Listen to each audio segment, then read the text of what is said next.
Hello, good afternoon po welcome po ulit sa Honey Talk. Ngayon po, ang bago kong makakasama sa Honey Talk, I can describe her as um, a woman na may pinagdaanan but then he discover along the way kung ano talaga yung pagmamahal ni Lord.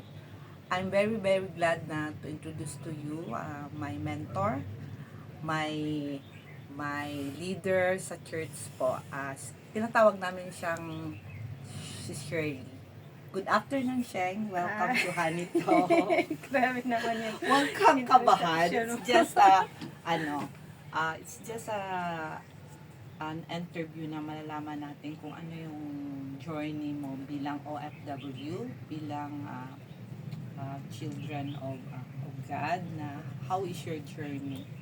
So, ang first question ko is, taga saan ka sa Pilipinas, Sheng?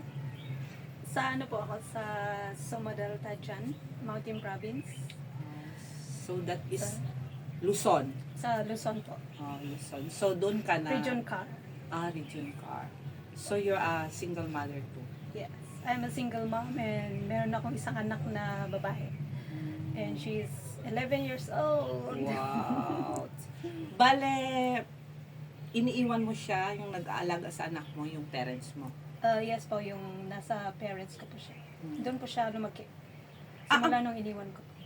Tanong ko lang, nandito ka ngayon sa Hong Kong, but before that, may iba pa bang another country ka na pumunta bago ka naging nasa Hong Kong? Yes po, bago po ako dito sa Hong Kong ay galing po ako ng Brunei. Doon po ako nag-work ng 2 years and 5 months bago po ako dito sa Hong Kong. Kasi umuwi pa ako noon, bakasyon lang dapat. Pero nag-message po yung company nung nasa Pinas na ako na hindi na ako babalik. Kasi isasarado na yung shop kung saan ako nag-work. So, doon po, nagkaroon ng opportunity na makapag-apply po dito sa Hong Kong. Pero sa Brunei, ano yung trabaho mo? Pareho ba rin? DH rin or? Company po. Oh, so iba pala yung natrabaho mo, iba yung work mo, description sa Brunei kesa sa Hong Kong. Yes. Kasi pag sa Hong Kong, we are really a domestic helper, di ba? Yes. Pag sa Brunei pala, parang naiiba yung work mo. Yes. So after mo nang namasara ang Brunei, umuwi ka ng Pinas o dire-diretso ka na ng Hong Kong? Umuwi po ako at doon po ako nag-apply sa Pinas. Oh. Kasi nangarap din po ako na honestly, yung hindi, ayaw ko pong magkano ng Hong Kong kasi kapag sinabi pong Hong Kong, syempre, ano na yun, trabahong bahay at parang, at base sa naririnig ko, ay hindi maganda yung kapag sa loob ng bahay, mahirap, marami na terminate. So, nag-ano pa ako, pero nilakasan ko po yung loob ko kasi nangarap po ako na makapunta sa Canada. Oh yes, Na- which is stepping Yes. stone. At dito po sa Hong Kong yung pinakamadaling paraan para makapunta doon. At makakuha din ng experience. Kaya ayun po, nag-apply po ako dito sa Hong Kong. At sa awa ng Diyos, nakaalis din agad. Compared to Brunei and Hong Kong, ano ang pagkakaiba nila base sa ano, una sa work? Ano yung ambience po sa pag nagtrabaho ka ng Brunei at saka sa Hong Kong? Anong kaibahan ng ang matatawag natin ang buhay ni Shirley sa Brunei at ang buhay ni Shirley sa Hong Kong? Masasabi ko po na sa Brunei po ay siya, maganda rin sa Brunei kasi meron ka ding freedom, marami ka ding friends. Pero doon po ay hindi po ako nakakapag-church, wala pong church doon. Kung saan bihira din ako mag-day off. Kaya compare dito sa Hong Kong na every Sunday talaga is day off natin. Meron tayong time na makapag-church. Okay. During the time nang umuwi ka, ilang taon na yung anak mo nung umuwi ka galing ng Brunei? Iniwan ko siya 1 year 8. Nagtrabaho ko ng 2 years and 5. So, I think Mga 4? mga 4, ganun. How do you paano mo nako-combat yung homesick lalo na pag tinatawag sa anak? How do you deal with it? Ano po, mahirap po talaga kapag na ano ka ng homesick, yung nag-strike na yung homesick, talagang mapapaiyak ka talaga yung gusto mong umuwi. Di ba?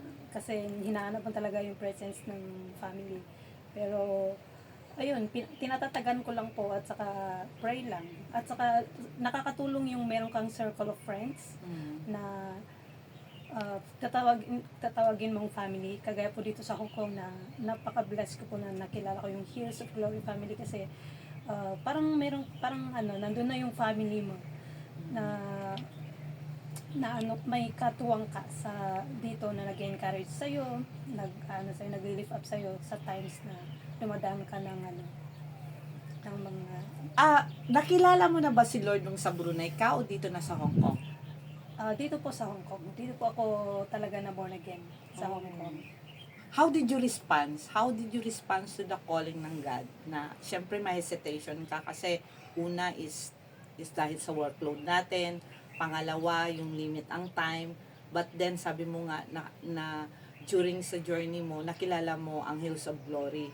Paano mo siya? How did you respond? Kasi mostly pag sinasabi, punta tayo sa church, automatically nandun ang hesitation. In your case, anong ginawa mo? Una po, syempre una kasi dito po ako talaga na born again dito sa Hills. At nauna syempre nandun yung Parang napipil mo na ano lang sa oras. Opo, pero nung Na-experience ko na yung Lord, na-experience ko, na-encounter ko yung Lord, grabe, na-encounter ko yung pagmamahal ng Lord, grabe. Yun yung, nandun na yung excitement, nandun na yung gustong-gusto mo nang laging mag-church kasi nga, hinahanap-hanap mo yung presence ni Lord.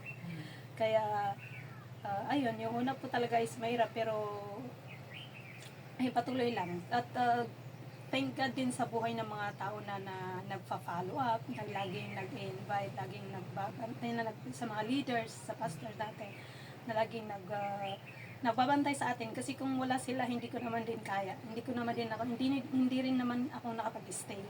Kung wala yung mga mentors, wala yung mga leaders na nagbabantay sa atin. Kaya thank God sa buhay din nila.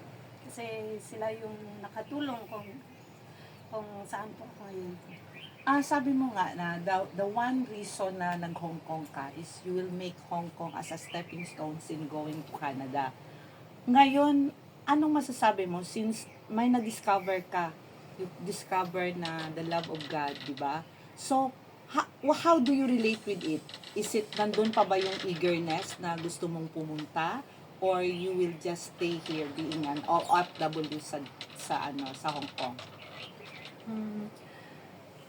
Yun po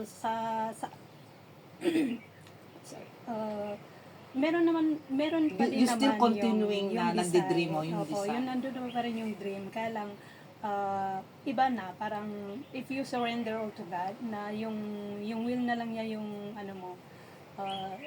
yung Hinahayaan mo na lang. pinagkakatiwala ko na lang kay Lord na kung ano yung will man niya, kung kalooban man niyang matuloy pa rin ako doon din. Yun po. Kamusta naman po yung sa employer mo? Do you have struggles? Are you happy with your sa stay ng ng employer mo? Ano yung experience mo sa employer? Blessed naman din po ako sa employer po kasi tinatrato nila ako as a family. Napaka-bless ko rin sa kanila. Kaya nga po, sa kanila lang din ako nag-stay. Sa 7 years ko po dito sa Hong Kong. Pero meron din talaga struggle. Lalo nga kapag naglilingkod tayo sa Panginoon, nandoon talaga yung time, struggle sa time. Kaya lang, salamat sa Diyos. Kasi binibigay pa rin niya hindi niya tayo pinapabayaan. Binibigyan pa rin niya tayo ng wisdom kung paano i-handle. So to sum up, Sheng, I'm amazed with your experience, no? Kahit sa anong hirap, kasi mostly from the first episode na ng Honey Talk, iba-iba yung mga experiences. So dito, pwede ko masabi na you response God in a very mysterious way dahil nga iba yung pakay mo nung pumunta ka dito sa Hong Kong. But then, along the way, God manifested in a very strange way na nakilala mo siya. And that is how she loves you. So ito yung tanong ko, sa mga pangarap na gusto mo sanang ma-attain dito sa Hong Kong, nakikita mo ba na natamo mo siya? Nakuha mo siya? Yes po, at more than that because Amen. wala pong hihigit sa yung ma-experience mo ang Lord, yung mapaglingkuran mo ang Panginoon. Kasi kung yun mga yung pangarap ko na yan man yung plano ko na gawin kong stepping stone yung Hong Kong. Pero yung plano ng Lord is masigit pa pala.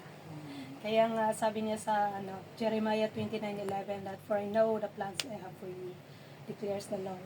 Plans to prosper you, not to harm you. Plans to give you hope and future. Kaya yung plano na yon, yung ma-discover mo yung plano ng Diyos sa'yo na napakaganda, ay wala nang hihigit nun. Kaya yun po. And I'm blessed at na-discover ko po, nakilala ko po ang Panginoon.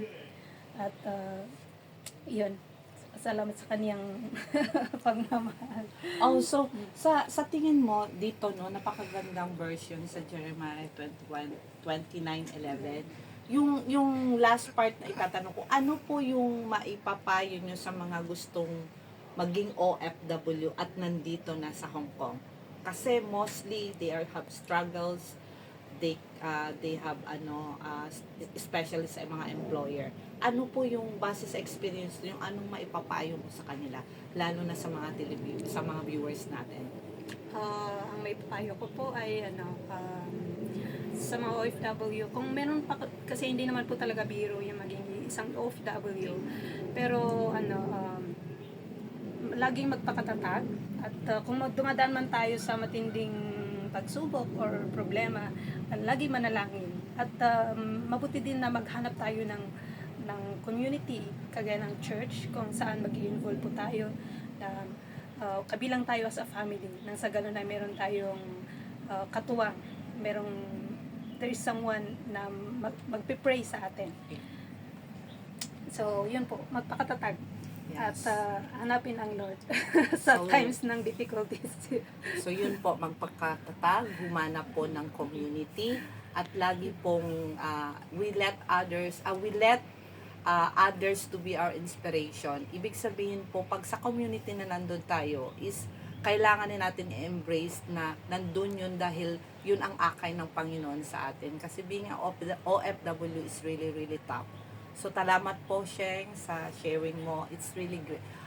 It's awesome experience to have you sa Honey Talk. And to all the viewers, ipagpatuloy nyo pong i-view yung channel namin. And please subscribe and watch and send a comment. Thank you po. Bye-bye.